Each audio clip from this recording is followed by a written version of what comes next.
For a man who spent half a century shaking the world as the Rolling Stones' electric, unpredictable guitarist, it's almost surreal that his life now slows down on a quiet patch of West Sussex land. Redlands Farm holds everything he values today: old brick walls, low beams, open fields, and a calm that softens the hands once raised to roaring stadiums. A simple farmhouse, no noise, no demands, just breath. But before we step inside the house, let's take a moment to share the journey that shaped the man he is today. Keith Richards was born on December 18, 1943, in Dartford, Kent, a small, ordinary town where days felt simple and quiet. He was an only child, gentle and observant, and music entered his life early thanks to one person, his grandfather, Gus Dupree. Gus had spent years playing jazz across Britain, and when he placed a guitar in young Keith's hands, it felt less like a gift and more like a quiet promise. Keith never let go of it again. He grew up close to Mick Jagger. Two boys on the same street, sharing the same corners, the same childhood air. They drifted apart when Keith moved away, but life has its own rhythm. Years later, on a train, Keith spotted Mick again, this time with a stack of blues records tucked under his arm. Chuck Berry, Muddy Waters, the same sounds Keith loved. Their old friendship slipped back into place as if it had been waiting. From that moment, music carried them forward. Keith met Dick Taylor while studying at Sidcup Art College, and the three began playing together in small, unremarkable rooms that somehow felt important. Then Brian Jones invited them to the Bricklayers Arms pub. Inside that cramped space, buzzing with voices, warm with cheap beer, heavy with blues, the first version of the Rolling Stones took shape. Nothing fancy, just a few young men chasing a sound that felt true to them. They signed with Decca Records in 1963. And when Brian Jones left the band in 1969, the center shifted toward Keith and Mick. Their partnership, complicated at times but deeply creative, became the heartbeat of the Stones. Over the next decades, they wrote the songs, shaped the tone, and carried the band through more than 100 albums and thousands of shows. Keith's guitar became its own kind of compass, steady, raw, unmistakable. He found room to express himself beyond the band, too. His solo music, from his first 1978 single to the later Expensive Winos albums, sounded looser, more personal. Talk Is Cheap and Main Offender carried the feel of late-night sessions with friends. Years later, Cross-Eyed Heart arrived in 2015, soft at the edges, honest in its center. Behind the scenes, Keith produced records for artists he respected, Aretha Franklin, Ronnie Spector, and started his own label, Mindless Records. And in a strange, perfect twist, he stepped onto a movie set to play Captain Teague in Pirates of the Caribbean, a character Johnny Depp openly modeled after him. Keith barely had to act. He simply showed up as himself. His journey settles into a slow, familiar rhythm, the kind that follows a musician through decades on the road. As the stage lights dim, the noise thins out, leaving one place still steady beneath it all. Redlands Farm, the quiet ground that waited for him. Warm Farm in Redlands. Redlands Farm doesn't rush to impress you. It rises quietly behind the wooden gates, an old 15th century manor resting in the soft countryside of West Wittering. Keith Richards has lived here since 1966, and you can feel it. Not in the walls, but in the calm. This is where he and his family slip into a slower rhythm, far from the chaos that once shadowed every tour. The gravel driveway winds gently toward the house, the sound underfoot almost comforting. Garages sit to one side, one turned into a relaxed recreation space, the other kept for everyday use. A small woodshed leans into the landscape as if it has always belonged there. Nothing looks curated. Everything feels steady, familiar. Stone steps lift you into the rear entrance, where travertine floors cool the space with a quiet elegance. The hallway moves softly into the dining room and cloakroom, and a utility room sits neatly off to the side. Simple, functional, the kind of room families weave in and out of without thinking. Patty drifting through in the mornings, checking on small things only someone who truly keeps a home would notice. Just beyond the quieter corner of the landing sits a small workroom Keith has kept for himself. Not grand, not staged, just a real space where things accumulate because they matter to him. Guitars lean casually in one corner, some polished, some worn to the wood, and a narrow shelf carries boxes of picks, strings, notebooks, and tiny objects he has collected over decades on the road. A little room where habit, history, and instinct live together quietly, giving him just enough space to think without leaving the comfort of home. The family room sits just beyond, now a study, holding a kind of gentle silence. Across the hall, the living room feels warmer, deeper. Curtains soften the light, and the open fireplace, with its wood-burning stove, draws you in. On slower afternoons, Keith often settles here with Patty, both of them letting the fire fill the space with that easy, wordless comfort long marriages tend to know. The dining room keeps the same feeling, low, warm, quietly confident. Then a few steps down, everything brightens. The kitchen feels like a fresh breath, quartz countertops catching daylight from the skylight, underfloor heating adding a subtle warmth, and bifold doors that open straight into the garden. It's the spot where breakfasts linger, where the family gathers without ceremony. Upstairs, 4 bedrooms trace the shape of the old house. The master, with its decorative fireplace and soft sisal carpet, feels especially grounded, peaceful in a way hotels never could be for a man who spent half his life living out of them. The family bathroom, with its tall shower and separate bath, offers the kind of quiet luxury that makes you slow down without trying. Outside, half an acre of garden wraps around the home. Not manicured within an inch of its life. Not overly arranged.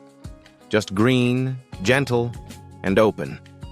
The kind of place where the family walks barefoot on warm days, where afternoons stretch longer than they do anywhere else. Life at Redlands Farm moves in a quiet rhythm that fits Keith and his family perfectly. But when they crave open skies and the easy comfort of the ocean, they drift down to Rocky Point, a coastal refuge where mornings stretch long and peace feels effortless. Gorgeous mansion in Grace Bay. Rocky Point doesn't announce itself. It appears slowly, rising out of a wide sweep of green where the turquoise water of Grace Bay shifts colors with the sun. Set on 7.5 private acres, the 9,000-square-foot villa sits behind tall palms and a 300-foot stretch of white sand. From a distance, it has the calm grace of a classic West Indies home. Pale stone, soft wooden roofs, and French windows that breathe in the ocean air. This is where Keith Richards comes when he wants the world to quiet down, when he wants mornings made of light, wind, and nothing else. Inside, the house greets you with gentleness. A curved stone staircase winds upward, its dark iron railing catching warm light. Thin windows high above draw in the breeze, and the whole space feels unhurried. A soft pause before the rest of the home opens. The living areas unfold like a long, easy breath.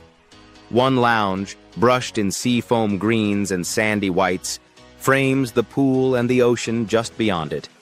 Doors fling open, letting the day spill inside. Another room, quieter, leans into deeper tones and woven textures, built for long conversations or slow evenings after the sun fades. The kitchen glows with bright, simple energy. White cabinets, a dark stone island, and windows framing bougainvillea and palms. From here, the house drifts into a dining room filled with soft coastal light. Some evenings, Keith and his family gather on the terrace grill, passing around platters of fresh island seafood, while the air smells faintly of salt and butter. It's the kind of meal that doesn't need a story. Just people sitting close, laughing, letting the night settle. Upstairs, the bedrooms become sanctuaries. The main master suite sits beneath a vaulted, washed wood ceiling with a four-poster bed in pure white. Doors open to a terrace that looks out over the lawn, the pool, and the quiet line where sky meets water. A private massage room sits inside, a small detail that signals the slower rhythm Keith has grown into. The remaining rooms each carry their own softness. Ocean view rooms, garden view rooms, and guest spaces that feel effortless and airy. Outside, the villa finally reveals its full spirit. Stone paths glide around trimmed greenery toward the beach, where the shallow water is safe enough for Keith's grandchildren to run in and out of the surf without worry. Some afternoons, you'll see the whole family scattered along the shoreline. Kids chasing waves, Keith laughing from a beach chair, the breeze pulling at his hair like it did decades ago. The pool sits quietly at the center, pale tile, soft shadows, sun loungers that face the horizon. Farther out, the 100-foot dock reaches into water so clear it looks almost unreal, with kayaks and paddleboards waiting for another slow morning. Here, everything slows. The light, the tide, even Keith himself. But beyond this calm, another world waits. Faster, louder, and driven by the machines he chose with instinct, not logic. Now we head to his car collection. Car collection. First is the Bentley S3 Continental Flying Spur, a car that has followed Keith Richards longer than almost any other. Today, its value can reach around $500,000, but the number matters far less than the feeling it gives inside. The 6.2-liter V8 doesn't hurry. It settles into a low, steady growl meant for long, unbroken stretches of road. Step into the cabin and it feels less like a vehicle and more like a familiar room. Polished wood, soft leather, and a calm hum that never tries to impress. People often spot Keith in the back seat, leaning comfortably, laughing with friends as the Bentley drifts through the city. It isn't built for speed. It's built for ease, a perfect match for a man who never rushes. Next comes the Mercedes-Benz S-Class, a car many overlook because of how quietly it moves. Priced at about $110,000, it doesn't ask for attention. The exterior glides through traffic without raising a single eyebrow, and the interior, pale leather, gentle lighting, and deep insulation, feels like stepping into a softer world. Keith often arrives at events in this car, stepping out in a loose shirt, a scarf hanging low, sunglasses set just right. There is no performance in the way he exits, just a steady, unbothered presence. The S-Class isn't there to make a statement. It's there to make everything easier. Finally, there's the Mercedes-Benz V-Class, usually costing around $90,000, and easily the most practical car he owns. Tall, simple, and without a hint of flash, it's built for movement more than style. Inside, the seats swivel, the space opens wide, and the van becomes a small, moving workspace, perfect for travel days, rehearsals, and long airport runs. It may be the least glamorous car in his garage, but it's the one that understands his lifestyle best. Built for work, built for travel, built for constant motion. Seen as a whole, his garage tells a simple truth. Keith Richards travels the world the same way he plays music, steady, unfussed, and true to himself. And to understand the engine behind that steady life, we shift toward his income and net worth. Income and net worth. With a towering net worth of $600 million, Keith Richards stands firmly among music's richest legends. His fortune wasn't a stroke of luck. It grew from 6 decades of relentless touring, hit after hit, and a catalog so valuable it keeps earning long after the amps cool down. The Rolling Stones have always been the engine behind it all. Since co-founding the band in 1962, Richards and Mick Jagger have written most of its original music, becoming one of the most profitable songwriting duos ever. With more than 200 million records sold and a touring power that refuses to fade, the Stones still dominate. Even in 2018, more than 50 years in, they pulled in $117 million from just 14 shows. A reminder that their name alone can still shake entire stadiums. Richards earns from every ticket, stream, merch drop, and every publishing check tied to classics like Satisfaction, Paint It Black, Angie, and many more. His solo work adds a quieter but steady layer. Albums like Talk Is Cheap showed he could hold an audience on his own, bringing in touring income and publishing royalties that never really stopped. After decades across vinyl, CDs, downloads, and now streaming, his solo catalog still brings in an estimated $2 to $4 million a year. A calm, reliable stream that never dries out. Real estate is the more understated pillar.